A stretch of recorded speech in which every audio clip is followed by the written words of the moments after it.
You know, there are lots of different ways in which South Africa came to 1990 and then 1994.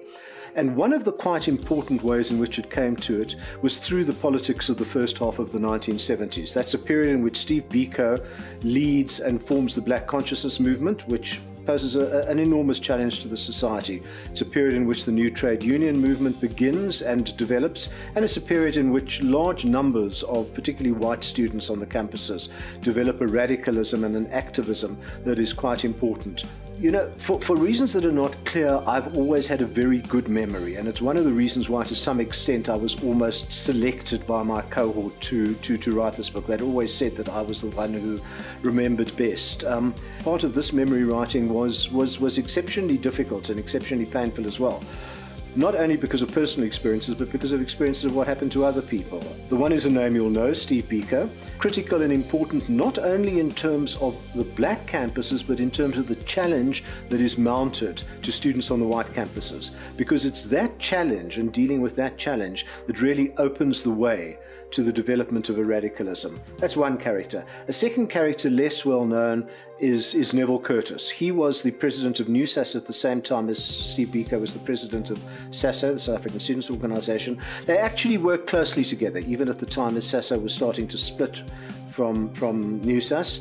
And Neville Curtis was probably the single most important influence in developing a radicalism on the NUSAS-affiliated campuses that went beyond what had been a relatively discreet and fairly comfortable liberalism of a previous generation. And the third big figure is Rick Turner, and it is his thinking, his ability to challenge ways of seeing, and his ability to make political philosophy a living challenge and a living way of being in the world that is absolutely critical both to the Black Consciousness movement and to the radical white student movement. Rick's great lesson to all of us who knew him was that part of being radical was to be able to imagine an idea of things being different, to not get caught into the idea that everything has to be the way it appears to be.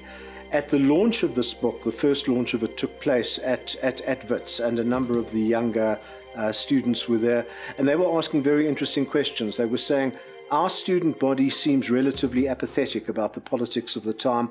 What can you say to us about how you get them to be more involved?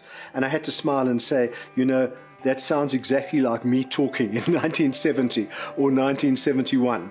I think the questions are there.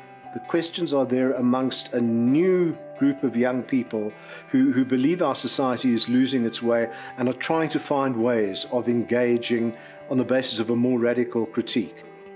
You know, university is probably the most important time of your educational life because it's the one opportunity where you can be totally immersed in a process. You can be learning, you can be participating, you can be acting, you can be experiencing, you can be an activist, you can be taking initiatives, you can be exploring new sorts of lifestyles and new ways of being, you can be developing your philosophies and your politics.